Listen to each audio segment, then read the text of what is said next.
अगर सब कुछ जानते हुए भी आप गलत को गलत नहीं कह सकते तो दोस्तों याद रखिएगा, कभी भी आप अपने हक की लड़ाई नहीं लड़ सकते। नमस्कार दोस्तों, मैं ज्योतिष आचार्य वासुदेव मिश्रा आपका अपने चैनल सत्य की खोज में हार्दिक अभिनंदन करता हूं। दोस्तों आज का यह ज्योतिष का कार्यक्रम आप लोगों के लिए, हाँ जी, मकर राशि वालों के लिए बेहद ही ज़्यादा खास और विशेष रहने वाला है। आज हम बात करेंगे ग्रहों के सम्राट सूर्यदेव के राशि परिवर्तन के बारे में। जी हाँ दोस्तों, ग्रहों के राजा सूर्यदेव 17 सितंबर को अपनी मूल त्रिकोण राशि सिंह राशि को छोड़ करके अपने पुत्र बुध देव की उच्च राशि कन्या राशि में प्रवेश करेंगे। तो ऐसे में जानने का प्रयास करेंगे सूर्यदेव का यह राशि परिवर्तन आप लोगों के लिए यानी कि मकर राशि वालों के लिए कैसा रहेगा। आपके जीवन में ग्रहों के राजा क्या बड़ा परिवर्तन लाएंगे, आपकी कुंडली में सूर्यदेव किस भाव में गोचर करेंगे, कहां पर उनकी दृष्टि रहेगी और क्या फलाफल देने में आपको सक्षम रहेंगे, हर एक जानकारी पूरे विस्तार के साथ आपको बताएंगे।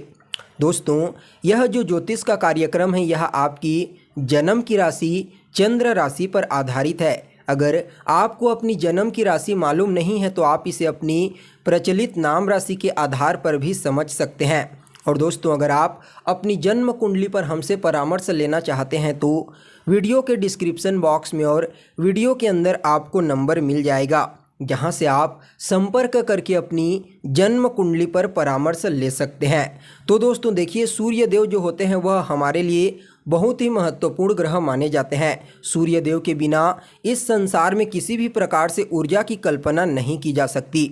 मतलब सूर्यदेव ही वह ग्रह होते हैं जिनके माध्यम से इस संसार में हर चीज़ संचालित हो रही है, चाहे वह आपका शरीर ही क्यों न हो। इसलिए दोस्तों ज्योतिष शास्त्र में भी सूर्यदेव को महत्वपूर्ण स्थान प्रदान किया गया है। सूर्यदेव न सिर्फ हमारी आत्मा के कारक होते हैं बल्कि यह हमारे जीवन में हमारी आत्मशक्ति, निर्णय शक्ति, इच्छा शक्ति और आत्मविश्वास का प्रतिनिधित्व करते हैं। जब भी जन्म कुंडली में सूर्य महाराज बलवान अवस्था में होते हैं तो ऐसी स्थिति में व्यक्ति की इच्छा शक्ति, निर्णय शक्ति और आत्मविश्वास काफ़ी मजबूत देखने को मिलता है। इसके अलावा उस व्यक्ति का शरीर भी निरोगी रहता है क्योंकि सूर्य महाराज को आरोग्यता का कारक ग्रह कहा जाता है। इसके अलावा दोस्तों ज्योतिष शास्त्र में सूर्यदेव सफलता के भी कारक ग्रह कहे जाते हैं। इसलिए सूर्यदेव के बिना किसी भी प्रकार से सफलता की कल्पना नहीं की जा सकती। इसलिए सूर्यदेव का हर व्यक्ति के जीवन में उसकी कुंडली में बलवान और बैलेंस होना आवश्यक है। वहीं सफलता के कारक ग्रह सूर्यदेव 17 सितंबर को ठीक सुबह 7:11 पर अपनी मूल त्रिकोण राशि सिंह राशि को छोड़ करके अपने पुत्र की उच्च राशि कन्या राशि में प्रवेश करेंगे, जो काल पुरुष की कुंडली की छठी राशि होती है और काल पुरुष की कुंडली में इसे प्राकृतिक स्थान कहा जाता है। यह एक पृथ्वी तत्व की राशि और स्त्री संज्ञक राशि। इसके अलावा यह जो राशि होती है ना दोस्तों, यह एक कुंवारी अविवाहित लड़की का प्रतिनिधित्व करती है। वैसे तो यह पूर्णवादी है लेकिन फिर भी थोड़ी आलोचनात्मक भी है। कन्या राशि आपके जीवन में आपके संघर्ष, आपके लड़ाई झगड़े और आपके निर्णय लेने की क्षमता का प्रतिनिधित्व करती है। और इस राशि पर यानी कि कन्या राशि पर जब जीवन देने वाला सूर्य ग्रह आता है तो इन सभी क्षेत्रों में प्रकाश ला देता है। मतलब सूर्य महाराज इस समय कन्या राशि में गोचर करते हुए आपका ध्यान जीवन की समस्याओं की ओर केंद्रित करेंगे, जिससे आप अपने जीवन की समस्याओं को खुद ही दूर करने के लिए जुट जाएंगे। हालांकि हर एक व्यक्ति के लिए सूर्य के गोचर का प्रभाव उसकी कुंडली में सूर्य की स्थिति और सूर्य की दशा देखने के बाद ही सटीकता के साथ बताया जा सकता है। यह आपके सामान्य ग्रह गोचर के आधार पर फलाफल है। तो देखिए दोस्तों, आप लोगों के लिए यानी कि मकर राशि वालों के लिए सूर्य महाराज आपके अष्टम भाव के अधिपति बनते हैं और इस समय अष्टम भाव के अधिपति बन करके नवम भाव में मित्र राशि में गोचर करेंगे और अपनी सप्तम दृष्टि से आपके तीसरे भाव यानी कि पराक्रम भाव को देखेंगे। तो ऐसे में सूर्यदेव के इस गोचर काल का विश्लेषण करके आप लोगों के लिए 3 महत्वपूर्ण भविष्यवाणी तैयार की गई है, जिनमें पहली महत्वपूर्ण भविष्यवाणी आपके अष्टम भाव से संबंधित है।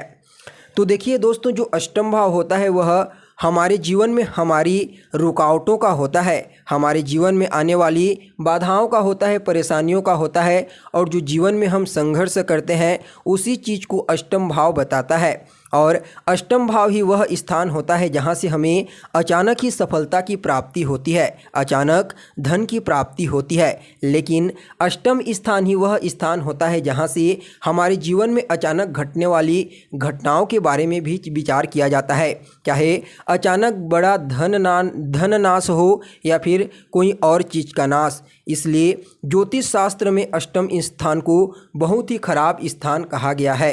यह जीवन को बर्बाद करने वाला स्थान होता है।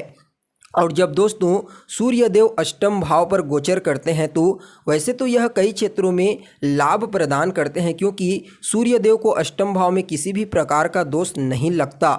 लेकिन फिर भी सूर्यदेव आपके संघर्ष को बढ़ा देते हैं, चुनौतियों को बढ़ा देते हैं, परेशानियों को बढ़ा देते हैं। लेकिन एक ऐसा समय भी आता है जब आप सभी प्रकार की चुनौतियों को पार करके सफलता प्राप्त करते हैं, क्योंकि सूर्यदेव को सफलता का कारक ग्रह कहा गया है।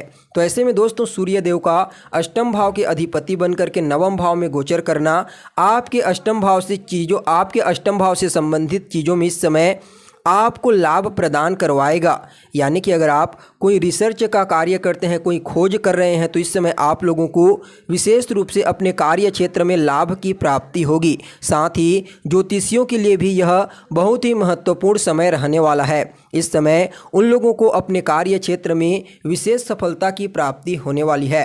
वहीं दोस्तों आपको अपने जीवन में अचानक ही धन प्राप्ति के मार्ग भी मिलते हुए नजर आएंगे। और अगर आपका पैसा कहीं पर फंसा हुआ है, कहीं पर रुका हुआ है, तो वह पैसा भी आपको सूर्य देव के इस गोचर काल के दौरान सूर्य महाराज की कृपा से कहीं न कहीं मिलती हुई नज़र आ रही है। साथ ही साथ दोस्तों अष्टम भाव जो होता है वह आपके गुप्त शत्रुओं का होता है, गुप्त ज्ञान का होता है और गुप्त विद्याओं का होता है। सूर्यदेव को शत्रुहंता ग्रह कहा जाता है, इसलिए आपके गुप्त शत्रु इस समय साफ हो जाएंगे, शांत हो जाएंगे। साथ ही साथ इस समय आपको गुप्त ज्ञान का भी लाभ मिलने वाला है। यानी कि सूर्यदेव इस समय आपको हर प्रकार से सफल बनाएंगे।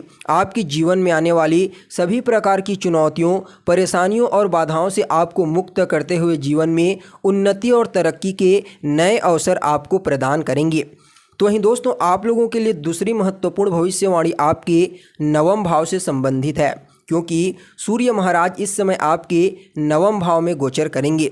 तो देखिए दोस्तों सूर्यदेव का अष्टम भाव के अधिपति बनकर के नवम भाव में गोचर करना उतना अनुकूल तो नहीं कहा जा सकता, लेकिन सूर्यदेव नवम भाव यानी कि भाग्य भाव के कारक माने जाते हैं। इसलिए सूर्यदेव का भाग्य भाव में गोचर करना बहुत ही बढ़िया माना जाता है।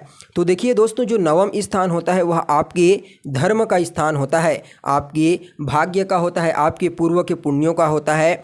और नवम भाव ही वह भाव होता है जहाँ से कहीं न कहीं आपकी श्रद्धा भक्ति, आपके कर्तव्य परायण और परमात्मा में आसक्ति के साथ ही आपके तत्व ज्ञान, बुद्धिमत्ता और आपके निष्ठा चीज का विचार किया जाता है। इसके अलावा नवम भाव ही वह स्थान होता है जहाँ से आपके बलिदान के बारे में विचार किया जाता है। तो ऐसे में दोस्तों इस समय सूर्यदेव का अष्टम भाव के अधिपति बनकर के नवम भाव में गोचर करना आपके लिए बहुत ही उत्तम रहने वाला है। आपकी बुद्धिमत्ता में वृद्धि देखने को मिलेगी, लेकिन कहीं न कहीं भाग्य में रुकावट देखने को मिलेगी। लेकिन अगर आप कर्तव्य परायण होकर के मदद करते हैं दूसरे लोगों की, तो निश्चित रूप से सूर्यदेव इस समय आपको आपके कार्य क्षेत्र में आपको लाभ प्रदान करेंगे। और दोस्तों जो नवम स्थान होता है वह कहीं ना कहीं आपके पिता का भी स्थान होता है, इसलिए पिता के साथ संबंधों में इस समय सूर्य महाराज मधुरता लाने का प्रयास करेंगे और आपके पिता को भी कार्य क्षेत्र में विशेष सफलता की प्राप्ति होगी। अगर आप कोई धार्मिक यात्रा करना चाहते हैं तो यह समय आप लोगों के लिए बहुत ही बढ़िया रहने वाला है। और दोस्तों नवम स्थान ही आपकी लॉटरी सट्टा का स्थान होता है और सूर्यदेव को नवम स्थान का कारक कहा जाता है, इसलिए इस समय इन क्षेत्रों में भी आपको लाभ के अवसर प्राप्त हो सकते हैं।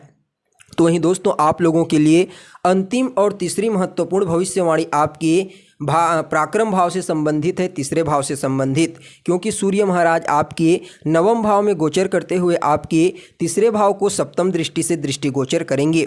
तो ऐसे में तीसरा भाव से संबंधित परिणाम आपको प्राप्त होगा। तो देखिए दोस्तों, तीसरा भाव जो होता है वह आपके लिए आपके पराक्रम का होता है, आपके साहस का होता है, आपके हार्ड वर्क का होता है और कहीं ना कहीं आपकी कम्युनिकेशन स्किल्स का होता है। इसलिए सूर्य देव की तीसरे भाव पर दृष्टि पड़ना इन सभी क्षेत्रों में आपको लाभ दिलाएगा। यानी कि इस समय आप साहस करेंगे, पराक्रम करेंगे, मेहनत करेंगे, संघर्ष करेंगे, जिसकी वजह से आपका भाग्य जागृत होगा और कम्युनिकेशन स्किल्स की वजह से आप लोगों को प्रभावित कर पाएंगे। आपकी स्मरण शक्ति, आपकी बुद्धिमत्ता, आपकी योग्यता में इस समय सूर्य महाराज वृद्धि करने वाले हैं। यानी कि कुल मिलाकर के देखा जाए तो आप लोगों के लिए, मकर राशि वालों के लिए सूर्य देव का गोचर बहुत ही उत्तम और श्रेष्ठ रहने वाला है। लेकिन फिर भी सूर्य देव की इस गोचर काल को बेहतर बनाने के लिए कुछ उपाय आपको अवश्य करना चाहिए। तो दोस्तों, नियमित रूप से सूर्योदय से पहले सोकर के उठ जाइए, सूर्य भगवान को अर्घ्य प्रदान कीजिए, सूर्य देव के बीज मंत्र ओम घृणी सूर्याय नमः इसका 108 बार जाप करें रोजाना। इसके साथ ही रविवार के दिन ज़रूरतमंद लोगों की मदद करें। इससे सूर्य देव का यह गोचर काल आप लोगों के लिए बहुत ही उत्तम और सकारात्मक साबित होगा। तो दोस्तों, कैसी लगी आपको जानकारी? कमेंट कीजिए, लाइक कीजिए और बने रहिएगा हमारे साथ। फिर मिलते हैं एक नए और ताज़ा एपिसोड में। तब तक के लिए नमस्कार।